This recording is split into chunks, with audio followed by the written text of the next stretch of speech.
It's this kiss. Once upon a time there was a brother and sister called Hansel and Gretel. They lived in a little cottage in the woods with their mummy and daddy. They were very poor and had no money to buy food. The cruel mummy made a plan. She told their daddy to take the children into the woods and leave them there. "But they'll starve," said Daddy. "It's them or us," said Mummy, and that was that. But the children heard what their parents were saying, so they made a plan of their own. They collected many white pebbles as they can and put them in their pocket. Their daddy led them into the woods, and as they walked, Hansel dropped the pebbles, leaving a trail behind them so they could go home. The children soon grew tired that they were walking, so they stopped to have a rest, and Daddy carried on further into the woods. Soon it was dark and all the children was alone. "Don't be scared," said Hansel. "All we have to do is follow the pebbles home."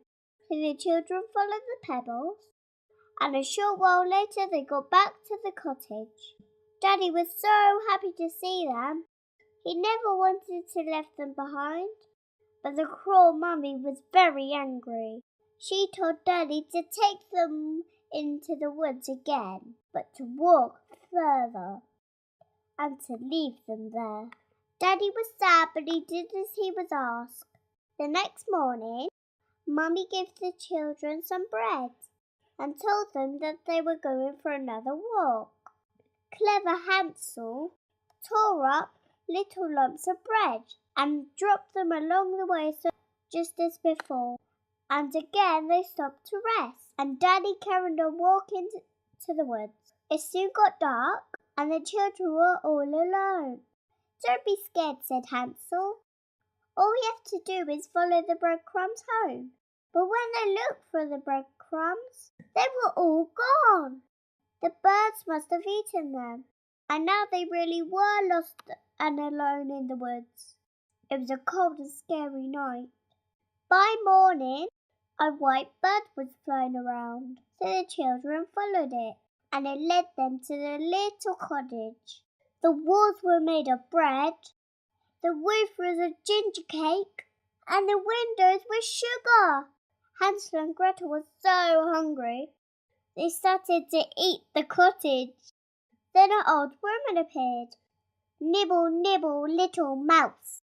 Who's that nibbling at my house?" The children stopped at once. They were scared they were going to get in trouble. But instead the old woman said, "You look starved. Come inside and eat." The old woman seemed very kind and gave them lots of delicious food. And at night they had their own little beds. And the children were so happy. But the next morning, the old woman locked them in the cage. "I'm going to fatten you children up, then cook you in my oven." "Ha ha!" she cackled.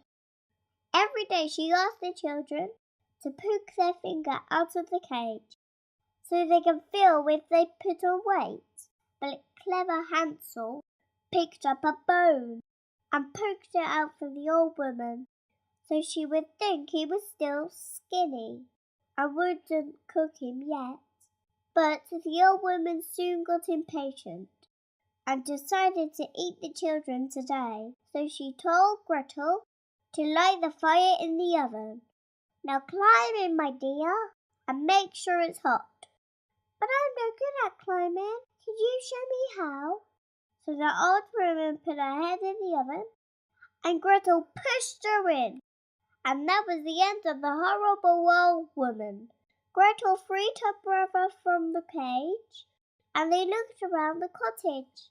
They found gold and jewels, and gathered them up to take home. They wandered in the woods for hours, until they finally found their cottage. "Daddy! But where's Mummy?" Their cruel mummy had died while they'd been held captured in the woods. So they sold all of the gold and jewels that they had found in the old woman's cottage, and they became very rich, and they lived with their daddy happily ever after. The end. Goodbye!